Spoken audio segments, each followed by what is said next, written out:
कहां से मिला बाबू भैया को खजाने का नक्शा? कहां गई पुरानी वाली अनुराधा?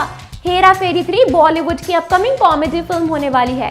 ये फिल्म कॉमेडी फ्रेंचाइजी हेरा फेरी का 3rd पार्ट होने वाली है।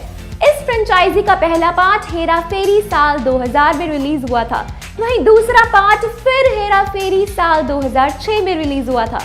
अब फिल्म का 3rd पार्ट आने वाला है। इस फिल्म की लीड कास्ट में हमें परेश रावल एज बाबू भैया और सुनील शेट्टी एज श्याम देखने को मिलेंगे। खबरों के मुताबिक कार्तिक आर्यन भी इस फिल्म का हिस्सा बनने जा रहे हैं। कहानी की शुरुआत में हमें घबराए हुए प्रोफेसर को उसके ऑफिस में देखते हैं, जहां वो जल्दी जल्दी अपना सामान और कुछ पेपर्स पैक कर रहा होता है। तभी उसे एक कार के आने की आवाज सुनाई देती है। खिड़की से उस कार को देखने के बाद वो अपना सामान उठाकर पीछे के गेट से भागने लगता है। तभी कार में से 2 आदमी उतरते हैं और उस ऑफिस को चेक करने के बाद कार में बैठे अपने बॉस को बताते हैं कि ऑफिस में तो कोई भी नहीं है बॉस, और सारा सामान बिखरा हुआ पड़ा है। उनका बॉस कहता है, हमने आने में देर कर दी, वो सामान लेकर भाग चुका है। फिर सीन शिफ्ट होता है एक चॉल में, जहां हम बाबू भैया यानी परेश रावल को देखते हैं, जो सीढ़ियां चढ़कर अपने रूम की तरफ जा रहे होते हैं।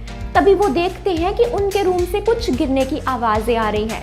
बाबू भैया हाथ में धोती पकड़कर जल्दी जल्दी सीढ़ियां चढ़कर अपने रूम के दरवाजे पर पहुंचते हैं और वो देखते हैं कि राजू यानी अक्षय कुमार और श्याम यानी सुनील शेट्टी के बीच लड़ाई हो रही है।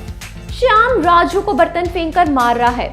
हम देखते हैं कि श्याम एक पतीला उठाकर राजू की तरफ फेंकता है, लेकिन राजू नीचे झुक जाता है और वो पतीला जाकर सीधा बाबू भैया के सर पर लग जाता है। अरे देवा, ये कहते हुए वो फ्लोर पर गिर जाते हैं।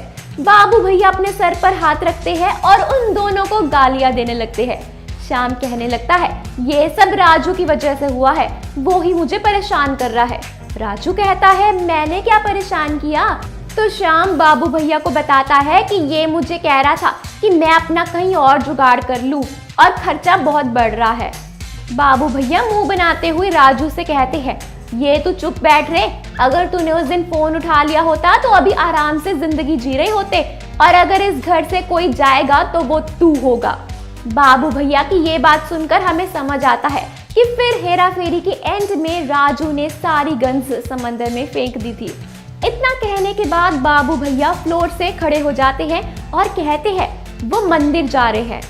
दूसरी तरफ हम उस प्रोफेसर को देखते हैं जो कि भागते भागते एक मंदिर में चला जाता है। इतनी ही देर में बाबू भैया भी मंदिर में आ जाते हैं और भगवान से अमीर होने की प्रार्थना करते हैं। जब बाबू भैया प्रसाद लेने जाते हैं तो वो उस प्रोफेसर से टकरा जाते हैं और उस प्रोफेसर के पास से एक पेपर नीचे गिर जाता है। बाबू भैया उस पेपर को उठाते हैं और उस प्रोफेसर को लौटाने के लिए आवाज देते हैं, लेकिन वो प्रोफेसर जल्दी में वहां से निकल जाता है। बाबू भैया फिर प्रसाद लेने चले जाते हैं। कुछ हो ना हो, लेकिन बाबू भैया उसी पेपर पर प्रसाद लेते हैं और घर ले आते हैं। घर आकर वो उस प्रसाद को आपस में शेयर करते हैं और बाबू भैया उस पेपर को बॉल बनाकर वहीं फेंक देते हैं। प्रसाद खाने के बाद राजू शाम को अनुराधा यानी बिपाशा बासु के नाम से परेशान करता है। तब शाम राजू को वही पेपर बॉल मारकर फेंकता है। राजू हंसते हंसते उस पेपर बॉल को ऐसे ही खोलकर देखने लगता है।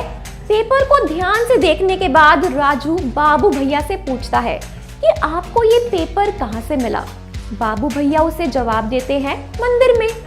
शाम पूछता है, क्यों, क्या है इस पेपर में?